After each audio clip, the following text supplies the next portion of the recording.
ప్రతి బీసీ బిడ్డ బిల్లు అమలు కోసం ఉద్యమం చేపట్టి బీజేపీ నాయకులపై ఒత్తిడి తేవాలని కోరారు. కేంద్ర ప్రభుత్వం వెంటనే స్పందించి పార్లమెంట్లో బిల్లు పెట్టి ఆమోదం పొందేలా చర్యలు తీసుకోవాలని డిమాండ్ చేశారు. బిల్లు ఆమోదం పొందే వరకు బీసీ నాయకులు సమరశీల పోరాటాలు చేయాలని పిలుపునిచ్చారు. కాంగ్రెస్ పార్టీ సీనియర్ నాయకులు పగిడి రామలింగయ్య యాదవ్ మాట్లాడుతూ బీజేపీ ప్రభుత్వం 2 నాలుగుల ధోరణితో బీసీలకు తీవ్ర నష్టం వాటిల్లుతుందని పేర్కొన్నది. బంజారా ఉద్యోగుల సంఘం తెలంగాణ రాష్ట్ర కన్వీనర్ మనోజ్ దశరథ్ నాయక్ మాట్లాడుతూ జనాభా దామాష ప్రకారం బీసీలకు రిజర్వేషన్ పెంచాలని కోరారు. ఈడబ్ల్యూఎస్ రిజర్వేషన్లు అమలు పరిచే విషయంలో ఏర్పడిన ఆటంకం బీసీ రిజర్వేషన్లు అమలు పరిచే విషయంలో ఆటంకం పరిచడం జరిగిందన్నారు. బీసీ సంఘం నాయకులు అర్జున్ మాట్లాడుతూ రిజర్వేషన్ అమలు పరిచే వరకు ఉద్యమం ఆగదన్న కేంద్ర ప్రభుత్వం బీసీ రిజర్వేషన్ పెంచే విషయంలో తగిన చర్యలు తీసుకోకపోతే ఉద్యమం మరింత ఉధృతం చేస్తామని హెచ్చరించారు. కార్యక్రమంలో వివిధ సంఘాల నాయకులు వెంకటేష్ సదరులు పాల్గొన్నారు. మరి ఇక్కడ బీజేపీ, కాంగ్రెస్, బీఆర్ఎస్ అన్ని రాజకీయ పార్టీలు మద్దతు ఇస్తున్నాయి. మరి ఇది నిజమైన మద్దతా లేకుంటే నటిస్తున్నాయా? ప్రజలు ఆలోచించాలి, గమనించాలి.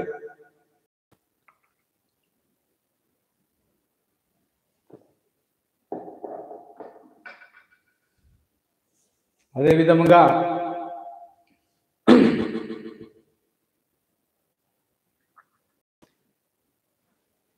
త్యాగాలు కమ్యూనిస్టులవి, భోగాలు మతోన్మాదులు.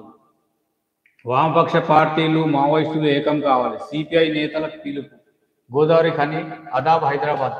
ప్రజా సమస్యలు, కార్మికుల హక్కుల సాధన కోసం దేశంలో మతోన్మాద శక్తులకు వ్యతిరేకంగా పోరాడేందుకు మావోయిస్టులు, ఇతర వామపక్ష పార్టీలు ఏకం కావాల్సిన అవసరం ఉందని సిపిఐ జాతీయ నాయకులు, మాజీ ఎమ్మెల్యే చాడ వెంకటరెడ్డి, సిపిఐ రాష్ట్ర సహాయ కార్యదర్శి తక్కలపల్లి శ్రీనివాస్ రావులు పిలుపునిచ్చారు. సిపిఐ శత జయంతి ఉత్సవాల ముగింపు సందర్భంగా కొమ్రంభీం ఆసిఫాబాద్ జిల్లాలోని జోడేఘాట్ నుంచి భద్రాచలం వరకు జరుగుతున్న బస్సు జాత ఆదివారం నాడు గోదావరి ఖని చేరుకుంది. గంగానగర్ వద్ద CPI Singareni collieries worker union, AITC నాయకులు, కార్యకర్తలు ఈ జాతకు ఘన స్వాగతం పలికి బైక్ ర్యాలీగా మెయిన్ చౌరస్తా వరకు తీసుకెళ్లారు. ఈ సందర్భంగా నాయకులు మాట్లాడుతూ ఎర్ర జెండా నీడన పనిచేస్తున్న పార్టీలు ఐక్యంగా లేకపోవడం వల్ల త్యాగాలు కమ్యూనిస్టులవి, భోగాలు మతోన్మాదులవి అయ్యాయని ఆవేదన వ్యక్తం చేశారు. కేంద్ర ప్రభుత్వం కార్పొరేట్లకు దేశాన్ని తాకట్టు పెడుతుందని, నిత్యావసర ధరలు, ప్రజా సమస్యలను పట్టించుకోకుండా హిందుత్వ ఎజెండాగా పనిచేస్తుందని వారు విమర్శించారు. నిజాం పాలన, తెలంగాణ సాయుధ పోరాటంలో సిపిఐ పాత్ర, సింగరేణి కార్మికుల సమస్యలపై నిరంతర పోరాటం చరిత్రను గుర్తు చేశారు. ప్రశ్నించే గొంతులను అర్బన్ నక్సలైట్ పేరుతో అరెస్టులు, ఎన్కౌంటర్లు చేస్తున్నారని ఆరోపించారు. కావున ప్రజాస్వామ్యబద్ధంగా హక్కుల సాధన కోసం మావోయిస్టులు, వామపక్ష పార్టీలు ఏకం కావాలని పిలుపునిచ్చారు. 2025 డిసెంబర్ 26న ఖమ్మంలో జరిగే 100 సంవత్సరాల ముగింపు సభను విజయవంతం చేయాలని కార్యకర్తలకు సూచించారు. సిపిఐ జిల్లా కార్యదర్శి తాండ్ర సదానందం అధ్యక్షతన జరిగిన ఈ కార్యక్రమంలో సిపిఐ రాష్ట్ర కార్యదర్శి వర్గ సభ్యులు కాలవేణి శంకర్, ఏఐఎస్ఎఫ్ దళిత హక్కుల పోరాట సమితి ప్రజానాట్య మండలి నాయకులతో పాటు పలువురు సిపిఐ, సిఐఏటీసీ నాయకులు, కార్యకర్తలు అధిక సంఖ్యలో పాల్గొన్నారు. మరి మంచిగానే ఉంటుంది. అందరూ కమ్యూనిస్టులంతా ఏకమైతే ఖచ్చితంగా బాగుంటుంది. అందరూ కావాలి. అన్ని వామపక్ష భావాలున్నా, అభ్యుదయ భావాలున్నా వాళ్ళంతా కలిసి మార్పు తేవాలంటే సమాజంలో కమ్యూనిస్టుల రాజ్యం రావాలి.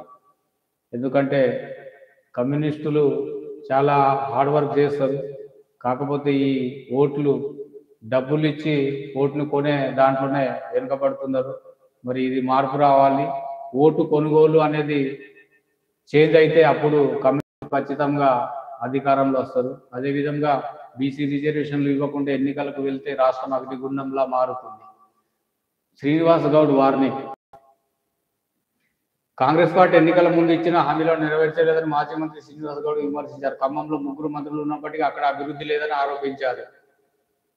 కేసీఆర్ హయాంలో అన్ని వర్గాలకు సమన్యాయం జరిగిందని తెలిపారు. బీసీలకు 42% రిజర్వేషన్ అమలు చేయకుండా స్థానిక సంస్థల ఎన్నికలకు వెళ్లే ఊరుకోమని శ్రీనివాస్ గౌడ్ అన్నారు. రిజర్వేషన్ ఇవ్వకుండా ఎన్నికలకు వెళ్తే రాష్ట్రం అగ్నిగుండం మారుతుందని హెచ్చరించారు. కాంగ్రెస్ ప్రభుత్వంపై ప్రజలు తిరగబడతారని అన్నారు. అధికారంలో ఉన్న కాంగ్రెస్, బీజేపీ బీసీలను మోసం చేస్తున్నారని విమర్శించారు. చట్టబద్ధంగా బీసీలకు 42% రిజర్వేషన్ ఇవ్వాల్సిందేనని అన్నారు. ప్రధాని రాష్ట్రపతిని కలవకుండా బీసీ బిల్లు ఎలా పాస్ అవుతుందని ఆయన ప్రశ్న. బీజేపీ నేతలకు దీనిపై బాధ్యత లేదా అని ప్రశ్నించారు. బీజేపీ ఎంపీలు పార్లమెంట్లో ఒత్తిడి తీసుకొచ్చి బీసీ బిల్లు పాస్ చేయించాలని సూచించారు. బీసీ రిజర్వేషన్లకు బీఆర్ఎస్ కట్టుబడి ఉందని స్పష్టం చేశారు. మరి మొత్తానికి బీఆర్ఎస్ వాళ్ళు కూడా ఉద్యమాలు చేయాలి. ఎందుకంటే బీసీల ఓట్లతోటే 10 సంవత్సరాలు పాలించింది. ఖచ్చితంగా సమాజ నిర్మాణంలో జర్నలిస్టుల